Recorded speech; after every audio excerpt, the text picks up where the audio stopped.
Yo, what's up? Welcome to my vlog again, Kulotski TV here. Nakikita nyo to mga bossing, si Kuro-chan yan, di ba? Naalala nyo yung palabas dati sa Channel 5? Ay hindi, nauna to sa RPN 9. Lumabas, ito yung binosesan ni Andrew E, mga boss. Yan yung color black, si Kuro-chan. Pero ito yung nakuha natin is yung kalaban ata to ni Kuro-chan, mga bossing.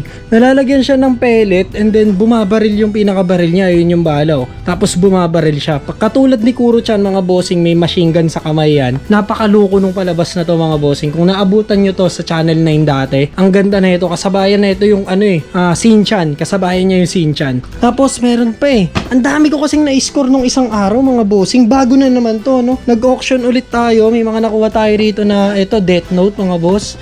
Yan, nakabox pa to and then sealed pa to. Nung binuksan ko, nakasealed pa siya. Yan, ito mga bossing, eroplano siya. Ano to, no? Kit to, mga bossing, na eroplano. Ayan, mga boss. So, yung mga panggera na airplane. So, itong kit na to, mga boss, yan, bubuuin pa to para Uy, may CD. May CD pang kasama. Para saan tong CD na to? Good condition pa yung sticker, di pa naninilaw no? Kadalasan kasi ng mga vintage na matagal nang hindi nabubuksan, natambak na yung box, is naninilaw na yung mga plastic. Ito, gusto kong buuin pero parang gusto kong ibenta.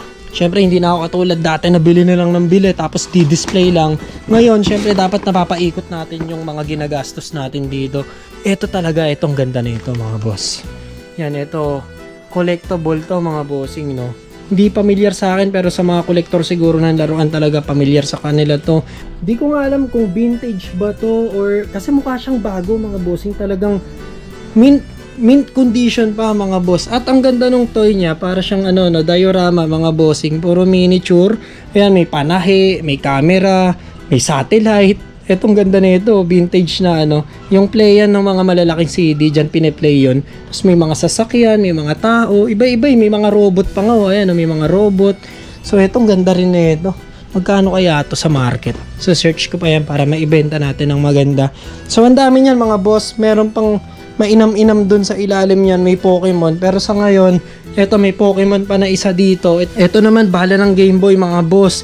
Nakakuha tayo dito ng Pokemon Charizard red version and then etong Pikachu yellow version, mga bossing. Bala ng Game Boy to, mga boss, no? 1995 ni-release to nung 1995, mga bossing, para sa DMG Game Boy.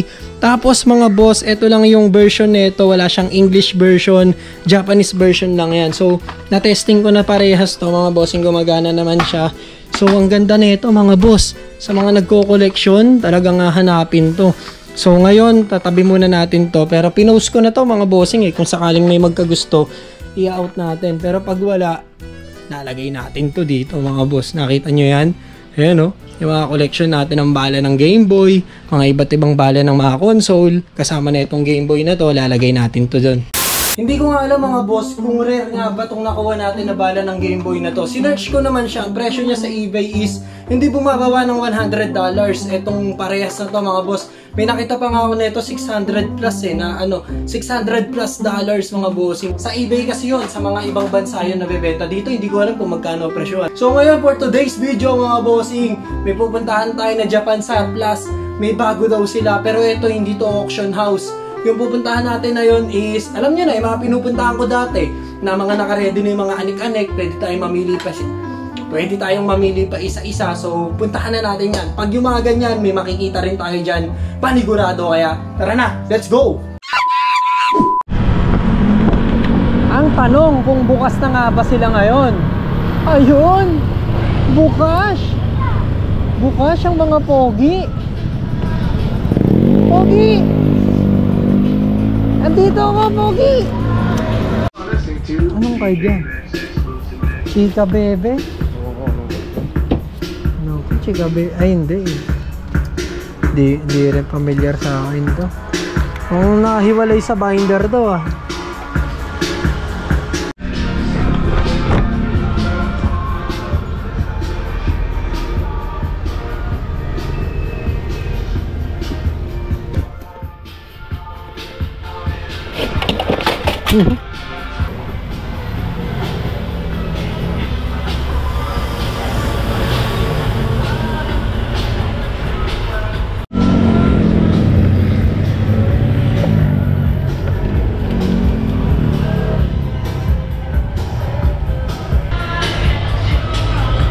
ko. Spare tires. Naalala mo yung binili ko na scooter? Parang sukat to dito ah. Yan yun. Sukat yan. Oo. Pwede pala. Medyo maliit yan. Ito medyo maliit.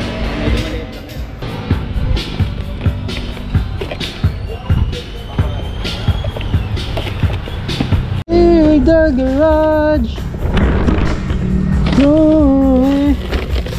Rasabu. Basura. Ito. Wala ko. Oy, oy, oy. Scratch. May talim ba yan? Magkano to? Ito, Voltes 5. Voltes 5! More you hate, the more you love. More you hate, the more you love. Ay, yan, magkano to? Bola. Wala akong laruan na makita. Ano? Yung mga kabinet ba rito may laman? Meron kaso lamunan. Late na yan. Kami mo naman. 200 yan? Oo. Paano mag-200 naman ba ako? Bawang 50. Mura na yun. Exclusive. Tayo pa lang ang makakabukas ng mga karton ng wine. Karton ng wine. Ayos to ah. Obi wine. Tingnan natin. Puro babasagin. No, babasagin din. Ito. Ano ba ito binubuksan? Ganon. Ay, ang galing. Trash can. Daming sukulay. Ito. House and lot. Tissue case. Tissue case.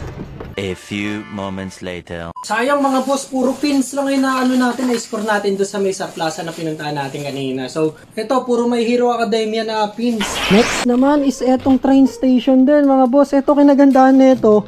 Ito yung ano, yung umaandar siya pero ito yung nagpapagana sa kanya. May mechanism yan. Ayan, ito yung mechanism yan mga bossing. Ito yung nagpapaandar sa kanya.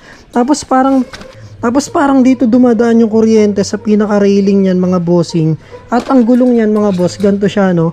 Yan, metal mga boss. Tapos kung sana nga andar yan.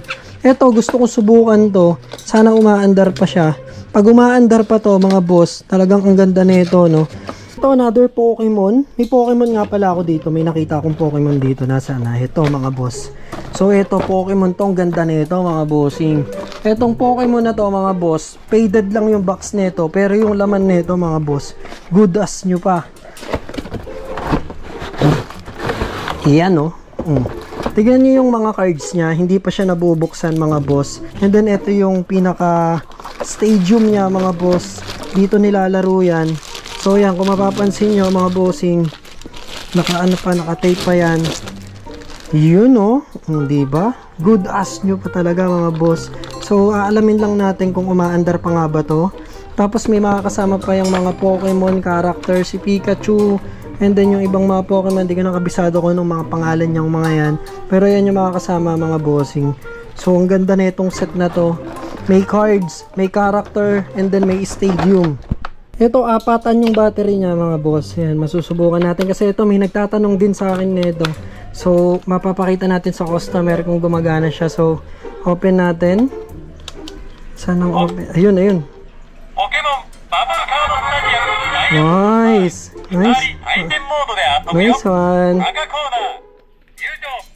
Volume. Yung volume pwede rin i-adjust kung gustong malakas or hindi.